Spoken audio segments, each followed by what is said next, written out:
Alors, merci Marie. Et oui, après cet excellent repas, on apprend à bien manger ici.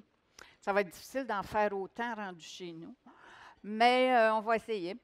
Alors, je suis bien contente d'être ici pour partager avec vous sur un sujet qui me passionne depuis longtemps, l'éducation, la pédagogie. Et comme le disait Marie, oui, je pense que c'est depuis que j'ai l'âge de raison que cette passion m'habite. Alors, l'objet de ma présentation, c'est de faire des liens entre les ateliers culinaires et le programme de formation de l'École québécoise. Quand j'ai préparé ma communication, j'avais en tête particulièrement deux intentions précises.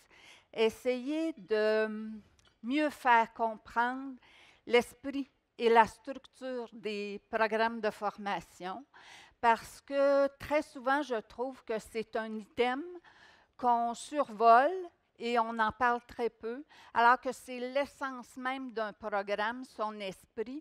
Et après, je vais essayer d'établir des liens de parenté tant éducatifs que cognitifs entre les ateliers culinaires et le programme de formation de l'École québécoise. Euh, quand j'ai essayé, par rapport aux exemples, de choisir un atelier de cuisine pour faire les liens, parfois, j'ai été obligée de tirer un petit peu trop sur la corde. Je vous le dirai à quelques moments, que ce serait peut-être préférable de faire ces liens-là avec d'autres types d'ateliers qu'un atelier de cuisine nécessairement. Et pourquoi j'ai choisi ce thème-là? Parce que je pense que c'était également, ça faisait partie du thème de la journée, partageons nos recettes.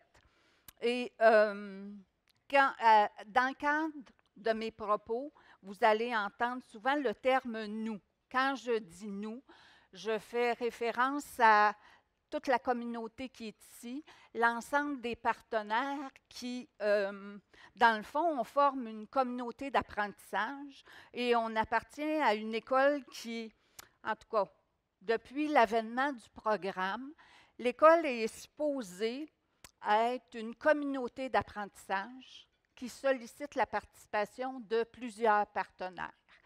Et je dis que c'est encore en devenir parce que même si ça a été stipulé dans les programmes depuis 2000, disons qu'il reste encore beaucoup à faire avant que l'école soit vraiment une communauté d'apprentissage.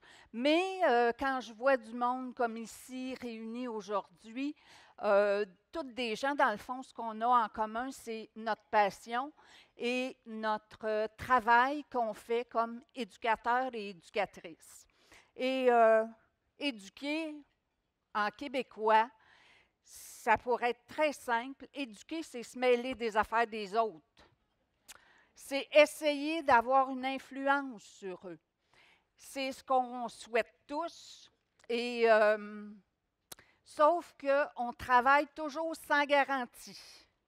On n'est pas au garage. Il n'y a personne qui peut nous garantir les effets de toutes les interventions qu'on pose, et ça, c'est vrai autant auprès de nos enfants qu'en milieu scolaire.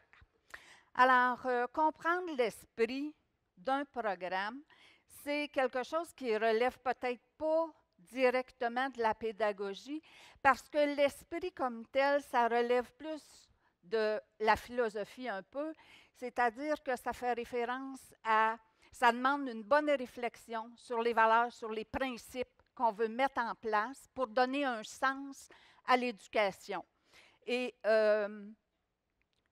la difficulté vient du fait aussi qu'il y a plusieurs écoles de pensée par rapport au milieu scolaire. L'école telle que présentée dans le nouveau programme, excusez, il y a de l'âge lui avec, c'est beaucoup plus un programme centré sur le développement des compétences. Tout le monde, on en parle depuis ce matin du développement des compétences. C'est l'orientation qui a été prise par les programmes. Disons que nous, on a plus connu une école, je dirais, plus encyclopédique, où l'accent était davantage mis sur l'acquisition des connaissances. Mais comme j'expliquais ce matin, le mot compétence, il ne faut jamais perdre de vue qu'une compétence se développe globalement. C'est impossible de vouloir devenir compétent en sectorisant les apprentissages.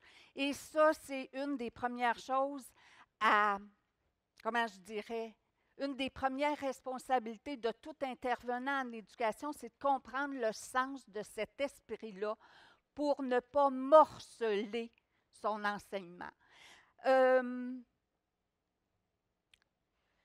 Ça dépasse un peu ce que je voulais dire. Je reviens. D'accord.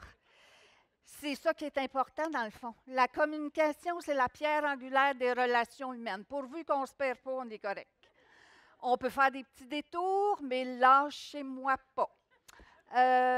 Alors, par rapport à l'esprit du programme, donc je vous ai dit que oui, j'allais parler de l'esprit des programmes pour essayer de faire des liens. Les liens, je vais tenter de les faire entre les ateliers, les domaines généraux de formation, les ateliers, les compétences transversales, les ateliers, les compétences disciplinaires. J'aurais dû moins manger. Je vais juste ralentir un peu, je pense. Alors, comprendre pourquoi il faut comprendre l'esprit des programmes puis essayer de le partager, je pense que c'est nécessaire que si on veut donner une éducation aux enfants du Québec, il faut s'en aller dans la même direction si on veut augmenter nos chances de maximiser les effets qu'on veut. Déjà, c'est difficile d'éduquer. Quand on est plusieurs à le faire, ça complexifie non pas la tâche des partenaires, mais ça peut complexifier celle des apprenants, par exemple. Ils peuvent avoir le sentiment parfois d'être un peu pris en otage quand il y en a un qui intervient d'une façon et l'autre de l'autre. Alors voilà pour moi, pourquoi je trouve que c'est essentiel de partager des orientations quand on travaille en éducation. Il ne peut pas y avoir de pédagogie s'il n'y a pas une philosophie derrière ça, c'est-à-dire une direction donnée à la formation. La direction qui a été donnée dans le programme de formation de l'École québécoise, on souhaite une formation, on en veut beaucoup, mais je pense que ce qu'on veut, dans le fond, correspond à la réalité. Pour moi, ce serait difficile de vouloir autre chose que ça, parce que c'est comme ça que ça se passe dans la vie et dans la tête des gens. Une formation qui soit globale, diversifiée, à long terme et ouverte sur le monde. Bon, ça, c'est, quand je parle de développement global, il n'y a pas un parent ici qui, à un moment donné, se dit, bon, je vais faire un programme 0-4 ans pour mon enfant qui est à la maison. Je vais lui apprendre à aimer, à marcher, à parler, à se tenir debout. Mais aujourd'hui, on commence, tu ne parles pas, là, aujourd'hui, on marche. Non, tout se fait ensemble. Et c'est comme ça que se réalisent aussi les apprentissages.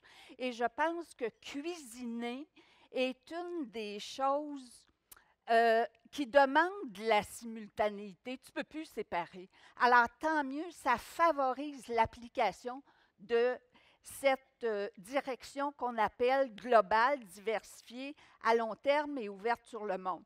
Le diversifié signifie l'importance des différents parcours scolaires. Et l'ouverture sur le monde, je pense que si on regarde, les élèves vont être appelés, oui, on parle du développement, d'être complet et de citoyens capables de vivre dans une société pluraliste. Ça, c'est notre réalité. Mais pour apprendre à vivre dans une société pluraliste, on peut commencer en apprenant la démocratie à l'école. Ça ne s'apprend pas dans un livre, la démocratie, ça s'apprend dans des gestes de la vie. Cuisiner, c'est apprendre à partager avec l'autre. C'est apprendre des règles quand on travaille en équipe. C'est un apprentissage démocratique aussi en même temps. Alors, pour la direction, C'est ça. Ensuite, l'école, c'est sûr que le ministère est responsable d'attribuer une mission aux écoles. La mission, elle a 3 axes. Nous avons pour mission d'instruire les enfants, de les socialiser et de les qualifier. Instruire, ça, personne met ça en cause, c'est soutenir le développement cognitif de chacun des enfants qui sont là. Socialiser, leur apprendre à vivre ensemble, leur apprendre qu'ils sont beaux, sont fins, mais ils ne sont pas tout seuls. Leur apprendre aussi, les qualifier. Il faut, dans le fond, qu'ils sortent de l'école avec des diplômes. Et il ne faut pas penser comme intervenant que tous les enfants doivent s'en aller à l'université. Ça, des fois, je trouve que l'école est pour tout le monde. Et qu'il y ait des différents parcours scolaires, c'est une très bonne affaire et qu'on valorise les diplômes d'enseignement professionnel et tout ça. Je trouve qu'il n'y en a pas assez de voix parce que oui, les enfants, aujourd'hui, l'école est obligatoire. Dans notre temps, oui, peut-être qu'ils s'en rendaient plus à l'université, mais la population qui allait à l'école, ce n'était pas tout le monde. Là, c'est tout le monde. Mais est-ce que c'est tout le monde qui doit aller à l'université? Non. Mais est-ce que c'est tout le monde qui a droit à l'éducation? Oui. Est-ce que, alors, il ne faut pas que l'école soit une boîte dans laquelle l'enfant doit rentrer, mais je pense que l'école doit être ouverte pour permettre à chaque enfant d'y entrer et d'y trouver une porte de sortie avec un diplôme à sa mesure, à ses capacités, à ses intérêts. Bon. Ça non plus, c'était pas là. Excusez. Alors, quel apprentissage souhaitons-nous? Dans un programme, je pense que quand on vous parle d'apprentissage, on dit oui aux apprentissages disciplinaires, mais que ces apprentissages-là ne soient pas faits à vide, qu'ils soient intégrés au développement d'apprentissage plus fondamentaux, plus fonctionnels, qualifiants, diversifiés, actuels et culturels. On en veut large, mais je pense que avoir un savoir, ça revient dans le fond un peu à ce que je vous disais ce matin, savoir, tu as beau avoir un très beau savoir académique, si tu ne sais rien faire avec, ce n'est pas très utile. Donc, ça nous prend le savoir-faire qui va avec ça. Et si on a la chance d'être un peu plus érudit et d'avoir développé un savoir-faire, ça nous donne une responsabilité comme citoyens d'être représentatifs de ce qu'on a et d'agir et de prendre notre place dans une collectivité. Alors, pour moi, c'est ça, développer, c'est ce que suppose tous ces apprentissages intégrés dont on parle. Alors, moi, en tout cas, je pense qu'il faut aller bien au-delà des mots pour faire ça. Compte tenu du nombre d'intervenants qui doivent agir auprès des enfants du Québec, c'est sûr que ça va nous prendre. C'est beau, là, hein? Tout ce que je viens de vous dire, c'est beau, ça. Mais il faut que ça se fasse. Alors, ça nous prend un outil commun pour le faire. Et le programme de formation est là. Et il est axé sur le développement des connaissances et il reconnaît que l'apprentissage, c'est un processus qui se doit d'être actif. Et quelle meilleure façon d'être actif que de cuisiner?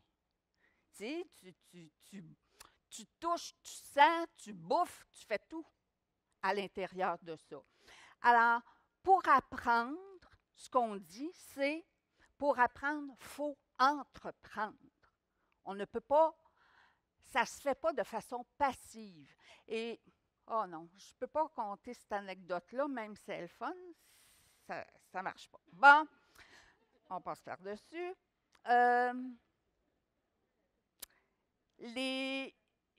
Tous ces beaux choix-là, au niveau des valeurs, au niveau des principes, au niveau des orientations qu'on veut donner, c'est sûr que tout ça, ça va avoir des incidences sur les pratiques à développer. Alors, on vient de mettre l'accent sur la nécessité de développer le professionnalisme d'un enseignant. Moi, je pense que d'un enseignant et de tout professionnel qui veut intervenir auprès des enfants, sa première responsabilité, c'est d'abord de comprendre et de s'approprier l'esprit du programme pour être capable d'agir de façon cohérente avec ça. Et ça l'oblige aussi à passer, si vous voulez, d'une pédagogie qui était plus une pédagogie de l'enseignement à une pédagogie de l'apprentissage. Dans vos ateliers qui sont offerts, ou que vous préparez avec tant d'amour et tant de passion, la question n'est plus de se dire qu'est-ce que je vais dire aux enfants, mais dans quelle situation je vais les mettre pour leur permettre d'apprendre. Oh, c'est pas la même affaire, là. On vient de faire un grand virage par rapport à l'orientation des programmes. Et ça, tout intervenant doit avoir ça en tête. Devinez ce que je viens de voir? Bon, en atelier culinaire, donc, si je reviens à une chose, c'est que n'ayez crainte, l'enfant va être actif. Automatiquement, il va élargir ses expériences, ses connaissances. Simultanément, il va être appelé à développer des compétences d'ordre intellectuel, méthodologique, personnel, social et de communication. Il va établir des liens avec lui-même et avec le monde qui l'entoure. Il va développer ses rapports avec la nourriture, ses rapports avec le monde de l'alimentation. Il va apprendre à se construire et à construire sa vision du monde à travers ça. Et c'est aussi un peu le rôle que nous devons tous avoir en tête, c'est un peu comme notre référence, aider l'enfant à se construire et à construire sa vision du monde en sachant que chaque enfant est unique. Il n'y en a pas deux pareils. Donc, en cuisinant, ça devient évident que les 5 grands domaines généraux de formation qu'on retrouve en éducation, santé, bien-être, c'est certain qu'en cuisinant, je vais automatiquement joindre aisément ce domaine-là. Je vais également toucher à l'environnement, à la consommation, vivre ensemble et en société, orientation et entrepreneuriat, médias. Je vais vous donner quelques exemples de ça un peu plus loin. Apprendre, c'est donc un acte de croissance globale qui se vit en interaction. Oui, on peut apprendre seul, on peut apprendre en équipe, on peut apprendre en grand groupe, mais toujours en interaction. Même quand je suis seule, je suis en interaction avec l'objet de ma pensée. C'est soit une expérience, c'est soit une observation, mais il s'est passé quelque chose. Donc, l'apprentissage nécessite une interaction. Alors, quand je cuisine, comment je peux rejoindre le domaine de la santé et du bien-être? J'apprends à respecter des règles d'hygiène de sécurité. J'apprends à tenir compte de mes allergies, à tenir compte de celles des autres. Automatiquement, je me questionne sur des phénomènes de prévention et de sécurité. J'apprends à partager mes préférences alimentaires. Je découvre mes goûts, mes émotions, même mes répulsions. J'apprends à distinguer pas juste des saveurs, mais aussi des textures, des couleurs. J'apprécie une présentation. C'est tous mes sens qui sont en éveil à ce moment-là. J'apprends aussi le plaisir, la fierté que j'ai à cuisiner. Puis si je n'ai pas celle-là, j'ai toujours bien celle de manger. J'en connais pas beaucoup de monde qui n'aime pas manger, moi. Alors, c'est ce plaisir-là, quand on est ensemble, ça aide, c'est encore meilleur. Mais c'est bien évident que toutes ces choses-là ne se produisent pas toutes seules. Il y a toujours derrière ça des interventions qui sont faites pour que ça se produise. Et c'est le rôle des intervenants. Même chose si je considère maintenant un autre domaine général de formation.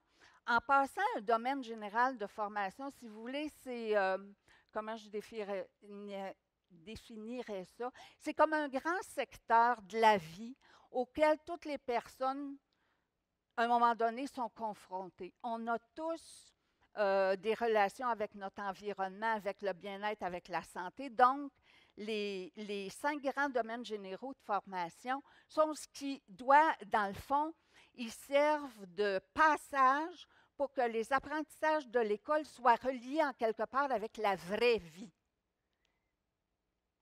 C'est des zones inévitables dans nos vies. Alors, quand je cuisine, oui, j'ai réfléchi à ce que je suis, à ce que je veux, à ce que je peux faire. Mais encore une fois, cette réflexion-là va être amenée par les intervenants. Et j'apprends à faire toutes les tâches reliées à une réalisation de recettes. Je m'engage et je découvre la satisfaction de à terme un projet. Quand je cuisine, je n'apprends pas juste à faire ce qui est bon.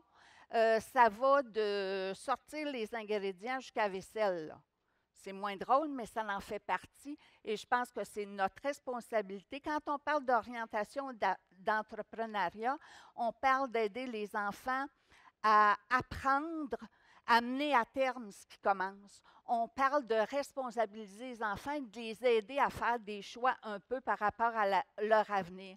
Alors, je peux, en cuisinant, apprendre à connaître des professions, des métiers liés à l'alimentation. Et aussi, je vois les exigences de ces métiers-là et de ces professions-là. Alors, il peut s'agir, bon, les métiers, les professions, boulangerie, pâtisserie, épicerie, fromager, tout ce que vous avez mangé à midi. Il y a beaucoup de gens qui ont travaillé pour que ça soit à table. Alors, je pense qu'en cuisinant, on peut faire aussi ces relations-là et peut-être d'une certaine façon permettre à l'enfant de découvrir ses propres habiletés à lui, son aisance en cuisine, à savoir est-ce qu'il pourrait faire bon ménage avec quelques métiers en rapport avec la nutrition et l'alimentation. Alors, c'est à travers ça découvrir son potentiel, ses aspirations, ses talents, ses intérêts. Je peux peut-être, il y a quelqu'un qui disait ça ce matin, je peux peut-être pas aimer cuisiner, mais ça va être important que je trouve des moyens pour répondre à mes besoins en sachant quoi aller m'acheter si je ne suis pas capable de le faire. Alors, ça peut aller jusque dans ce sens-là aussi, cette réflexion-là. Quand je cuisine, évidemment aussi, je rejoins mon environnement et le monde de la consommation. J'apprends à connaître la provenance des aliments. Non, ça ne pousse pas ces tablettes d'épicerie comme certains enfants le pensent des fois. Je comprends mieux mon milieu de vie. Qu'est-ce qui vient d'ici, qu'est-ce qui vient d'ailleurs. J'apprends aussi à connaître la transformation alimentaire, qu'elle soit artisanale ou industrielle. Il pourrait y avoir aussi, ça pourrait très bien se faire aussi dans le biais d'un autre atelier que la cuisine qui pourrait s'appeler Saviez-vous que ou raconter des histoires, par exemple, qui a découvert ça, le sirop d'érable, la fameuse emblème des tables québécoises? Bien, c'est une histoire des Indiens. Tout ça, ça peut être raconté aux enfants, ils vont accrocher à ça. Et je pense que oui, ça leur fait comprendre à ce moment-là l'interdépendance qu'il y a entre les humains et leur environnement. On a besoin l'un de l'autre pour évoluer dans un monde et c'est pas pour rien que c'est important de le garder, ce monde-là, en santé en même temps que nous autres. Quand je cuisine aussi, je continue avec l'environnement et la consommation. J'apprends à connaître des techniques de conservation des aliments, de récupération, de recyclage. Je comprends l'importance de protéger l'environnement. J'apprends à connaître les qualités nutritives des aliments. C'est important de savoir ce que je mange ou ce que je ne mange pas, puis pourquoi je le mange ou pourquoi je ne le mange pas. Alors, ça peut être une information qui est traitée toujours lors du moment où je cuisine. Et il y a également aussi tout le monde des médias. On a parlé ce matin, les publicités. Les enfants sont sollicités très jeunes par rapport à la publicité, par rapport à différents produits. Alors moi, je pense qu'on peut aussi Là, c'est un petit peu coupant à tirer les cheveux, là. Je vous disais, quand on cuisine, oui, mais c'est plus avant de cuisiner que ces apprentissages-là peuvent se faire. Apprendre à choisir des recettes en respectant certains critères. Je peux vouloir choisir des recettes pour un événement particulier, une fête particulière. Ça peut être pour trouver une recette d'ailleurs. J'apprends à lire, à interpréter un tableau de valeurs nutritives. Évidemment, ça pourra me permettre de faire des choix plus éclairés. Je peux choisir, évidemment, pour devenir un meilleur consommateur averti, mais j'apprends à me donner des critères peut-être autres que exclusivement mes goûts. Je peux apprendre à euh, répondre à mes besoins, à savoir qu'est-ce que mon organisme a besoin pour continuer à bien me servir comme ça. Parce que des organismes qui travaillent fort, ben, il faut les nourrir pour qu'ils soient capables de le faire. Et j'apprends aussi à partager mes opinions, mes goûts, et je réfléchis au respect des droits individuels et des droits collectifs. On n'est pas obligé d'aimer tout le monde la même chose. Même dans une même famille, quelqu'un le disait ce matin, oh, c'est compliqué, lui, il n'aime pas les petits pois, lui, il aime le blé d'Inde, lui. Bon, on peut aussi essayer de composer avec tous ces éléments-là et savoir qu'il y a d'autres critères que le goût par rapport à des sélections d'aliments. Quand je cuisine, évidemment, vivre ensemble et citoyenneté. Oui, j'apprends à connaître les traditions culinaires d'ici et d'ailleurs. C'est de plus en plus présent parce qu'il y a de plus en plus de, je dirais, de classes cosmopolites où on retrouve différentes ethnies de plus en plus dans les écoles. Alors, juste en faisant appel aux connaissances des enfants d'un milieu, on peut élargir la palette des autres enfants autour. L'apprentissage par les pairs est quelque chose qui est également important. Alors, j'apprends à connaître la diversité alimentaire, j'accueille les différences, les pluralités. Je pense que c'est important aussi d'apprendre aux enfants à oser goûter. Au pire, ce que ça va y coûter, c'est une grimace. Fait que je me dis, il y a bien des choses qui peuvent nous faire grimacer dans la vie. Alors, un petit coup de cuillère de temps en temps, là, même si tu ne sais pas ce qu'il y a dans la cuillère, puis plus tu commences jeune, il paraît que plus tu as de chances d'aimer ça. Ensuite, quand je vive ensemble et citoyenneté qui se poursuit, j'apprends évidemment, je vous l'ai dit ça au début, mon Dieu, j'étais juste pas à bonne place, qu'on apprenait quand on cuisinait ensemble, on respectait des règles de vie. C'est sûr qu'il peut y avoir des petites chicanes, des petites frictions, parfois quand on cuisine, mais ce qui est important, c'est de peut-être pas chercher des coupables, mais d'apprendre à chercher des solutions, puis pour mieux comprendre l'importance de cultiver la paix en ce monde. Et quand je cuisine, évidemment, ça, je peux apprendre avec mes pairs, avec l'intervenant, observer, développer, évaluer toutes mes compétences transversales. Là, je vais essayer de voir avec vous assez rapidement. OK? Quand j'apprends à exploiter l'information. Quand je cuisine, je ne fais pas juste lire une liste d'ingrédients. Je fais beaucoup plus que ça. J'ai aussi à comprendre la démarche de préparation qui est présentée. On l'a dit ce matin, ça fait appel à un élargissement du vocabulaire. Tout le vocabulaire qui est utilisé en cuisine, comment je l'interprète, comment je m'en sers. Et j'apprends aussi à résoudre des problèmes. J'apprends à résoudre des problèmes, j'apprends à manier des outils culinaires, à développer des stratégies pour être plus habile, moins renversé, moins me couper, moins me... Bon, j'essaie de ne pas sortir de la cuisine en ambulance. C'est ça. Alors, tout ça, c'est une façon de résoudre des problèmes. Je peux être amené à substituer des ingrédients pour pallier à différentes contraintes, soit que j'en ai plus, soit qu'il y en a un qui est allergique à ça. Alors, c'est une façon d'apprendre à résoudre des problèmes. Ce n'est pas rien que d'un cahier de mathématiques que je résous des problèmes. Il y en a à tous les jours dans la vie. Et j'apprends à sélectionner, à classer des aliments. J'apprends à déceler des éléments inappropriés. Je pourrais, par exemple, quand je présente une recette aux enfants, inclure des petits intrus, là, puis leur demander qui n'a pas d'affaires là, là. Et ça permet aux enfants d'exercer leur jugement critique. J'apprends aussi à mettre en œuvre ma pensée créatrice. J'apprends à modifier des recettes, à en créer des nouvelles, à utiliser des restes pour le gaspillage. Quoi de mieux que d'ouvrir un frigidaire le vendredi soir, le jeudi soir quand l'épicerie n'est pas faite? Essayer de cuisiner pour 5 personnes avec ce qui reste, ça prend de la créativité. Et j'apprends à organiser mon espace, mon temps, mon matériel, parce que quand je cuisine, je n'ai pas besoin qu'il y en ait partout. Ça peut arriver au début quand on apprend à cuisiner, mais ça demande d'avoir de la méthode puis d'utiliser, avoir des méthodes de travail efficaces qui font que je ne perds pas tout en cuisinant, mais que je m'organise.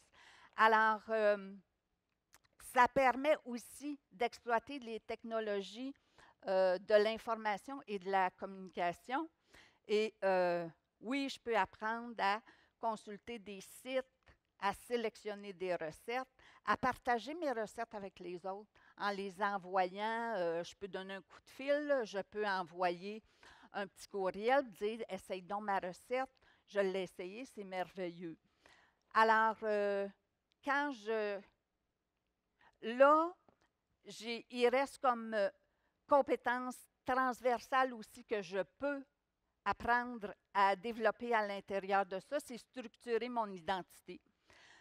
Oui, apprendre à se faire confiance quand on cuisine, accepter de faire des erreurs sans se dénigrer, sans se fâcher, puis surtout pas en mettant tout dans la poubelle. J'apprends à prendre ma place, puis à en laisser aux autres. Je fais ma part et j'apprends également à coopérer avec les autres parce que je participe au travail et que j'apprécie le travail des autres. Puis après le moment de la dégustation, quelle belle coopération. Tout le monde est là. Là, d'habitude, on n'a pas de misère à avoir la coopération. Rendu là, ça va très bien. Des fois, il y a moins de monde pour la vaisselle. Et donc, la dernière compétence transversale qui peut être utilisée en cuisinant, c'est évidemment la communication. La cuisine et la table. Quoi de mieux pour jaser? Et mon Dieu, ça se fait tout seul rendu là. Et sauf que par rapport à l'apprentissage de la communication, il y a une chose que je trouve très importante auprès des enfants. C'est pas, comment je dirais, c'est pas leur apprendre. L'important, c'est pas que tous les enfants disent le même nombre de mots. Parce que ce n'est pas tous les enfants qui ont une facilité d'expression, ce n'est pas tous les enfants qui ont une facilité des mots, une facilité d'association. Et je pense que cet apprentissage-là, c'est important qu'il se fasse dans le respect. Alors, ce qui est important, moi, je trouve, comme intervenant en éducation à ce niveau-là, c'est de surveiller les exclusions. Ça a l'air fou de dire ça quand je parle de communication, parce qu'en communication, généralement, celui qui a de l'habilité, il prend du terrain. Et il y a des enfants qui vont s'exclure d'eux-mêmes, ou il y en a d'autres qui vont être exclus. Donc, dans mon intervention, j'ai la responsabilité de faire en sorte de maintenir tout mon groupe en relation. Je vous l'ai dit tantôt, lâchez-moi pas, hein? Bien, quand je travaille avec des enfants, j'essaie de m'organiser pour qu'il n'y en ait pas des lâchés et des exclus. C'est peut-être plus important de le faire se sentir dans le groupe que de l'obliger à parler. Parce que si je l'oblige à parler, peut-être que je vais y faire plus de dommages que si je le fais sentir présent dans un groupe. Ça, et ça prend du doigté et beaucoup d'amour, comme dans tout ce qui est question d'éducation. Donc, au niveau de l'habileté à communiquer, je pense que oui, et il ne faut pas oublier, comme je vous dis, l'important, c'est de maintenir des relations en communication et pas nécessairement de passer le crachoir. Il y en a qui n'ont rien à mettre dedans. Puis ça se peut. Quand je cuisine, dernier item, je suis fière de moi. Quand je cuisine, je peux utiliser mes connaissances, mes expériences pour aussi développer mes compétences disciplinaires. Ça, c'est évident. Et c'est ce qui va être important, je pense aussi, je vais en parler après, ça va être une bonne porte d'entrée par rapport aux ateliers de nutrition à l'école. C'est sûr qu'en cuisinant, je fais du français, je peux faire du français, des mathématiques, de la science et de la technologie. Évidemment, je lis automatiquement quand je fais une recette. Et Martine le disait ce matin, Martine, hein? Même chez les petits, il y a une lecture qui peut être à partir de pictogrammes, une interprétation d'images mêlées avec des mots. Il y a une lecture. La lecture ne veut pas juste dire lire des mots. Je peux lire sur le visage de certaines personnes aussi. Hein? C'est une autre écriture, ça. Elle n'est pas verbale, mais elle est très significative. J'en vois de toutes les sortes. Et alors, ça, lire, c'est présent. Écrire, apprécier des recettes, les communiquer oralement aux autres. Donc, du français, il y a possibilité d'en faire à plein. Des mathématiques, elles sont omniprésentes. Êtes-vous capable de cuisiner sans faire une petite addition, une petite équivalence en quelque part, sans parler de fractions, vous autres? Ça me prend ça. Et j'ai appris ce matin que mes tasses à mesurer, là, je ne suis pas sûre qu'ils fonctionnent, là, moi. Là. Ça va être des petits. Mais je vais continuer à m'en servir pareil. Parce que je travaille beaucoup à l'œil. Alors, ça va être ça. Et évidemment aussi, il y a tout l'aspect sciences et technologies. Cuisiner, c'est faire de la chimie, là. Hein, on le sait, le mélange d'ingrédients. Alors, les propriétés, les caractéristiques des aliments, c'est évident, tu sais, si j'en mets ou si j'en mets pas de ça, qu'est-ce qui va arriver, là? On parlait ce matin du mélange de poudre à pâte, bicarbonate de soude et cornstarch. Dit que mettez du cornstarch dans votre gâteau, je ne suis pas sûre que ça va lever bien haut, hein? Mais ces propriétés, je pense que les enfants aiment ça aussi, savoir ce que ça fait.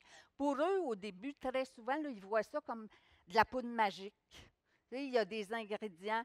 Alors, je pense que c'est ça aussi, c'est tout un apprentissage qu'ils peuvent faire dans le cadre d'ateliers culinaires. Puis là, on a parlé exclusivement cuisine. Je n'ai pas parlé de toutes les autres sortes d'ateliers qui peuvent être faits en atelier culinaire. Donc, pour moi, si vous posez la question, est-ce qu'avec on arrive avec des gros sabots à l'école pour introduire le développement des compétences culinaires? À mon avis, la porte est grande ouverte et l'apprentissage des compétences disciplinaires ne peut que favoriser le développement global tant souhaité chez les enfants. Et c'est une excellente façon de faire le lien entre les apprentissages scolaires et la vie. Cuisiner, c'est vivre. C'est apprendre à vivre, apprendre à cuisiner. Et ça fait partie des apprentissages globaux qui sont souhaités. Apprendre l'art culinaire à l'école, c'est pour moi une clé de plus pour les enfants. Et sauf qu'il faut faire attention, je ne croirais pas à la grosse structure de cours nécessairement qui reviennent comme à une époque, parce que oui, c'est vrai, les enseignants ont déjà une grosse charge sur le dos. Dans les programmes de formation de l'École québécoise, oui, il y a un esprit, il y a des compétences, mais ils ont 14 programmes aussi à enseigner. Mais de favoriser, d'utiliser comme porte d'entrée, il y a quelqu'un qui en a parlé ce matin, dans un cours de mathématiques, dans un cours de français, dans un cours de sciences, dans un cours de technologie, il y a plein d'éléments culinaires qui peuvent être utilisés comme objets d'apprentissage pour introduire ces cours-là. Et il y a une autre belle porte d'entrée qui sont les projets éducatifs des écoles le projet éducatif est fait pour donner une couleur particulière à une école donnée. Je pense qu'une école pourrait fièrement inscrire dans son projet éducatif le développement de l'art culinaire à son école pour se différencier des autres. Alors, s'il n'y avait que moi pour ouvrir toutes grandes ces portes-là, j'ouvrirais les fenêtres avec, même si ici on ferme les stars.